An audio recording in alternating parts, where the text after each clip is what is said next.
said Conor McGregor because he's done in different weights, and then GSP. Yeah, I mean, there's a lot more, man. It's a lot of fighters. There's a lot of fighters. I mean, I've always looked at like one of my favorites, but I mean, he's lost Max Holloway. He's done different weights. Yeah, different weight I could even put Cerrone there because he steps up all the time. Cerrone, who's been around and fucking busting ass, but yeah. If you watch UFC, people, send us who you think is your top 5. It doesn't have to be they've won every fight. Even if you think they've changed the game some way. Yeah. That's the way I look at it. If I put McGregor there just because he's changed the way he's made UFC so You know much. who was my other one that I had it in mind when you were talking? Amanda Nunes. Oh, yeah. But before her, it was Ronda Rousey. Yeah. But Amanda Nunes is proven. Oh, yeah. Oh, yeah. Yeah. She could be considered pound for pound. Yes, she could. I could consider her right now. Yeah. Out of all UFC fighters, pound for pound champion. Yeah. Because she has 2-weight division, and she has no more contenders in either division that could beat her. I agree. No, and she's so good that she could even go up to the following one and take that belt if she wants to. I don't think there's no more. She's gone up. I think 145 is the most for women. Is it 125, 135? And she's 135 and 145. She's done both. Oh, so because Cyborg was 145. So there you go. I think from what I remember, they never had a 145 division, but then Cyborg, she was always having problems making weight. So they made a 145 because her and she fought this girl named Jermaine something that she's a kickboxer. And Cyborg just fucked her up because supposedly that girl was big, and she couldn't really do 135. So the one that's left is the 125 belt. Yeah, and those are like the I forgot. That's the Joe girl. I think so. Yeah, because one of the girls that fought in this division, I think the Asian girl has the belt. The one that she beat Joe when she had the fucking humongous. Yeah. But so there's 2 more. She got to fight, man. I want to see that Asian fight. There's a 125. Oh no, she didn't the Asian fight Rose. Doug Rose? Not this weekend, because this weekend there was 2 girls that were fighting, and I think they're going for the 125 belt. But there's that other girl that she's fighting in November for the belt. Shavolenko, I forgot her name. Yeah, that's the one that she's like the shit. Yeah, she's like the one that everybody's trying to beat. They said she could probably give Amanda, but just the weight is too much. Exactly. Yeah. So yeah, people, that's the recap of sports this week. Other than that, football, you guys won? Or Really? You trying to rub it in? No, I'm forgetting. No, this guy over here. No, because I'm thinking the Redskins game, but you guys lost. We lost 2. I lost 2. What the hell? So I'm not saying it to throw it. My team lost 2. We lost to the Eagles. It was a Thursday game. Yeah, last Thursday. Yeah. So this week coming up, not Sunday. We play next Monday. We play Monday against Tampa Bay. Oh fuck. Yeah, exactly. Good luck. And I think, this week, no, they don't have Antonio Brown. After week 8, they'll have Antonio Brown. Then they'll have Antonio Brown. Yeah. So right now we're still dealing with a fucking. The Giants are so bad that my wide receiver Goodwin was like, "Fuck, I'm gonna get surgery on my finger." He goes, I'll miss this week. Yo, at least we got one more win than the Jets. We're 1-6. 1-6, and the Jets are 0-6. Yo, I was watching that Jet game because they were winning, and I'm in a survival pool league, and it's like 700 people, and so far there was only like 300 left. So out of 300, 144 people picked the Bills. I didn't pick the Bills. I think I picked the Chargers this week for me to stay alive. And the pot on this thing is like if you win first place, you win like $66,000. Damn. So it's like you pick a team each week, and the team you pick, as long as you stay alive, you don't get. They don't throw you out of the league. Yeah. So out of like 700, I'm still alive. There's 300 left. So I was like, yo, if Buffalo wins 100, like half of the shit is gone. That's just like a tsunami. If Buffalo wins. No, if Buffalo lost, because the Jets were winning. Yeah. The first half, the Jets were killing, but that guy Allen came out of nowhere. Second half, and I was like, "What?" They were hyped. So I was like, "Fuck!" And then I was like, "Damn!" Now, like, I gotta hope my team, the Chargers, thank God, won because that game was even close. They were killing the Jags, but then I wasn't watching. And I put it on. I was like, "Yo, they're tied." It was like 29-29, fourth quarter. Oh yeah. And then the Chargers came through and shit. But yeah, it was a lot of injuries this week. OBJ is out for the season. Who else got hurt? Do you lose anybody for your team? For my fantasy team? Yeah, I know. No. Like I got like my running back Carson got hurt. Sanders has been hurt. I'm trying to think of who else. Goodwin, Drake, the running back from Arizona's out. Barron's, yeah. It was some injuries going on, but yeah, that was week 7 of football. Now we're gonna head out tomorrow, week 8. Like Lee said earlier, it's gonna be the Panthers versus the Falcons, which is a division game. I got my quarterback playing tomorrow. If Carolina had a better record, I'll say this game would be fucking good, but I don't care about either. No, Carolina's playing pretty good. Oh, I'm talking about Atlanta. Atlanta has a bad record. Oh, they're always winning and they're fucking... You know what? Atlanta has played good this year, but they find a way to lose. I know. When we went to watch the Bears and Giants game, they were killing the Cowboys. They lost. Against the Bears, they were killing the Bears. They should have won that game. And then the Bears came back. So it's like... And then this game, same thing. Gurley, that was your running back. Yeah. I was happy he scored, but they wanted him to down the ball. When I was watching it, I wasn't paying attention. I'm like, yo, man, this guy's getting old. He can't even, like, stop.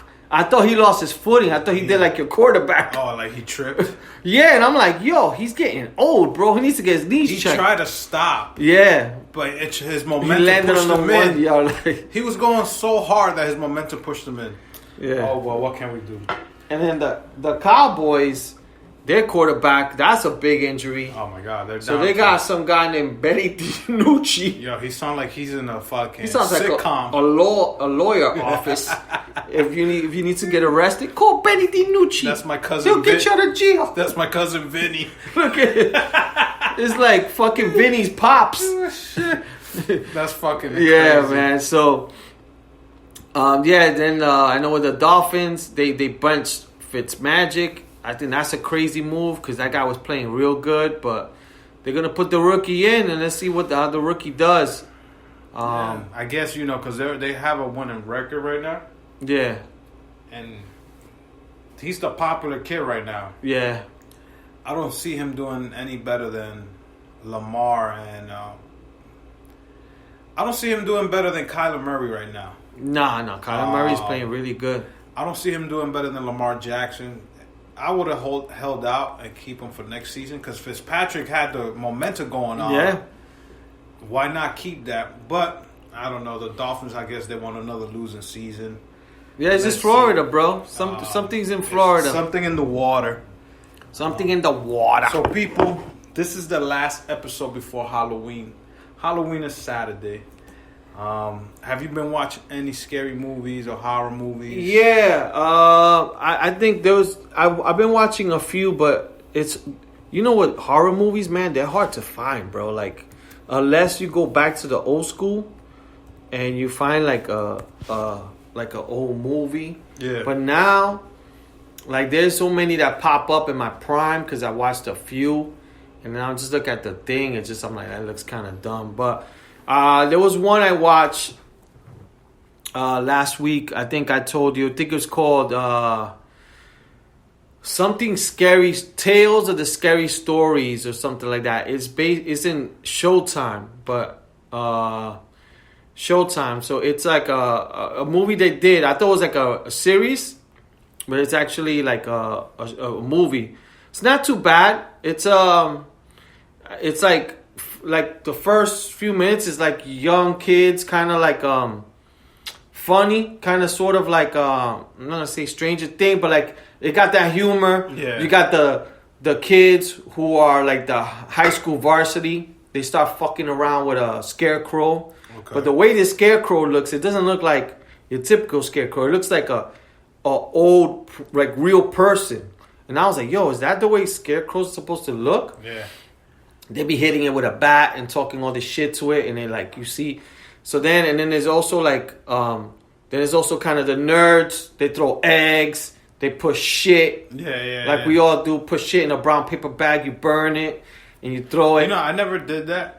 I never did that, but I heard that in the suburbs they did that. Yeah, growing up in Washington Heights. Yeah, because we don't have doors to leave it in. I never did that. I never did what they call out here mischief night, which is putting whipped cream and toilet paper around the cars or the houses. I think I've done that, but all I did was like throwing eggs, you know, on Halloween and shit like that, but never like putting shit on a brown paper bag and light it. Yeah. And knocking the door.